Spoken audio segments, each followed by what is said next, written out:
The internet has become obsessed with 90s curls recently, and for good reason. But as I always say, what will really make or break your 90s curl routine is your diffusing and your diffusing technique. Today, I am breaking down my step-by-step diffusing technique for those big, fluffy 90s curls. This is gonna give you that like Julia Roberts, Carrie Bradshaw look, so let's get into it.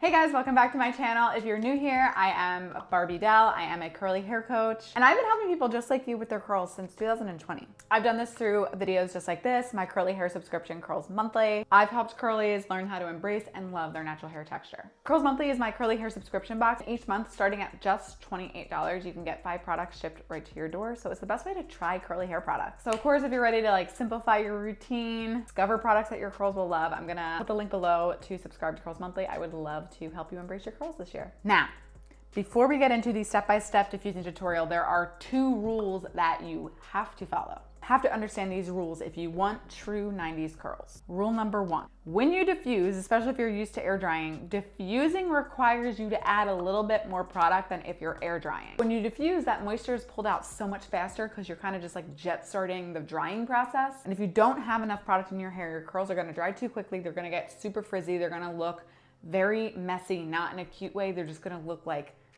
puffy Princess Diaries before photo type of thing. Using more product when you diffuse are just going to help protect your curls structure, reinforce your curl shape as it dries, and make sure that your curls actually set with the proper volume and definition instead of collapsing halfway through. Rule number 2, you want to avoid using heavy curl products like thick curl creams and thick gels. Instead, you really want to focus on lightweight products. So spray leave-in conditioners, mousses, foams. But the heavier your products, the more weighed down your curls are going to be. So even if you're diffusing and you want those big fluffy curls, it's just not gonna be that big fluffy thing. It's gonna probably look good, but it'll just not be that big like Julia Roberts thing that you're probably going for. So now that we got that out of the way, let's get into it. After your styling routine, this is what you're going to do. Step 1, scrunch out excess moisture with a microfiber towel. This is going to help speed up the drying process. Step 2, after you scrunch out the excess moisture, put in a defining foam or mousse of some type. Today, I'm using the Odele Curl Defining Foam. This full size actually just entered the Curls Monthly product vault in February 2026. This foam is gonna be so great for lightweight, bouncy hold and frizz control. It's gonna give you nice,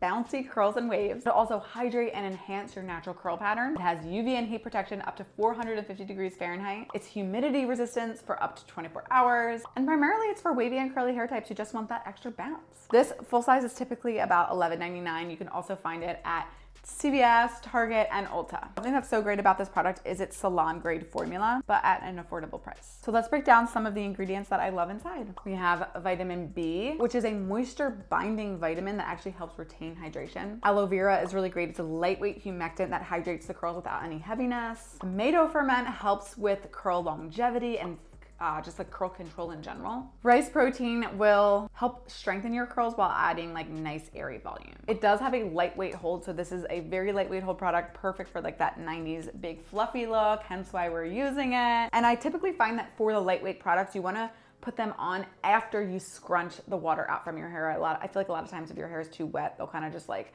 really lose their effectiveness. So the way that I like to put this on for those big fluffy 90s curls is to just tilt my head to the side, take a few pumps of it, and rake it in my curls. Then of course I'll scrunch. Sometimes you want to scrunch for like a minute straight, but with the 90s curl thing, the messier you put in your products, typically the better. Step 3, now you're gonna move on to cup diffusing with medium heat. Be sure you're bringing your diffuser all the way up to your roots. A lot of people do this wrong and then they're wondering why the roots are so flat. Also make sure not to take too much hair in the diffuser. You want to fit it in the cup on the diffuser.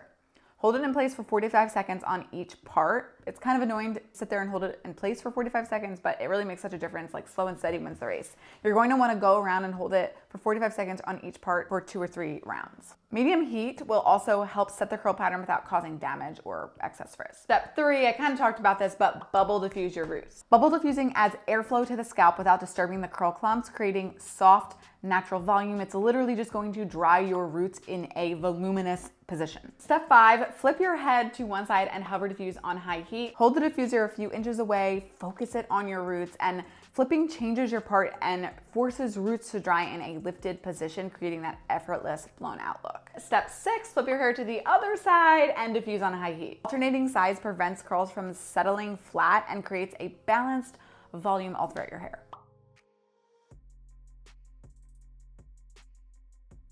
So a few tips for best results. Number 1, try not to touch your curls very much while you're diffusing. Some touching is inevitable, but don't continually feel them to make sure that they're dry. Number 2, avoid high airflow early on. And number 3, if there's any type of cast left on from whatever product you're using, this is probably not gonna give you a curl cast, but whatever product you're using, just gently scrunch or clap away the crunchiness. If your curls always look flat or frizzy after diffusing, it is not your hair, it's the technique. Try these tips exactly as shown. You'll see a huge difference in definition, volume, and longevity. Also, definitely check out the Odele Curl Defining Foam in this month's Curls Monthly. Drop your diffusing questions below and I'll be sure to answer. See you next time.